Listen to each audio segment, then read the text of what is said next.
Hey, what's up, everyone? Here's a quick review. Just came in the other day, read it. So good. It's Wonder Boy, Tony Hsieh, Zappos, and the myth of happiness in Silicon Valley. So, I had read Delivering Happiness, which is his autobiography. Read that back, right pretty much when it came out. I'm guessing like 2010, but I'm not sure the exact date. Maybe even 2008 to 2010 in that range. Read it. It's really an essential book for business, and his whole thing was just making sure your employees are happy and your customers are happy. With Zappos, he kind of really pushed like everything being customer centric, like free shipping, um, free returns, like hassle-free returns. You could pretty much return, your shoes for any reason, pretty much. So I read that book. It's very influential to me. And then after reading it, I heard that Amazon had bought out Zappos, and that was like around 2012, I think. And then I never really heard much about him until his death, like a couple years ago, a year or two ago. And it really shocked me. And I didn't really remember the details or whatever, but I just became aware of this book and just heard like just a little bit about it. And I had no idea of his story, what happened like afterwards, and had been going on like for the past few years, like around COVID and even before COVID, with this commune in like Vegas and in Utah. And to me, it was just so weird. And I'm like, what the heck happened? How did this happen? So pick up this book.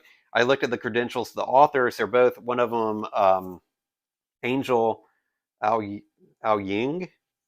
Um, was a writer for Fortune magazine and the Wall Street Journal, and David Jeans, I think, for Fortune as well. So good credentials. I went ahead and bought it.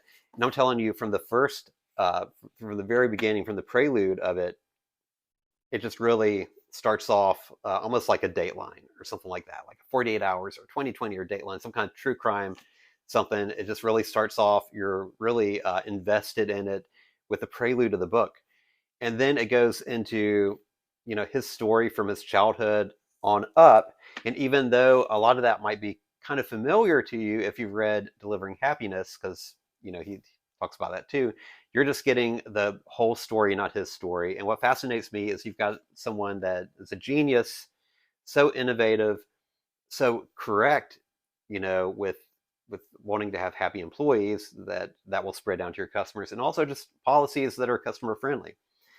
um, at the time, that's kind of innovative in a weird way, with all these new e-com sites coming out.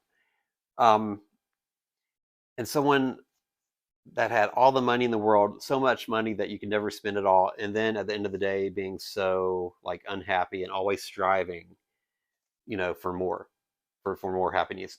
Happiness. It's like he had this hole, gaping hole, and substituting it with drugs and all this stuff, which again to me was like really shocking. I had no idea.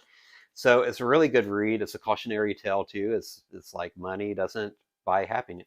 Happiness is true, but really recommend this. Again, right from the very beginning, it pulls you into it, and then all the chapters are great. They're engaging, not engaging, but they're really interesting, well written, and you want to read the next chapter after you finish one.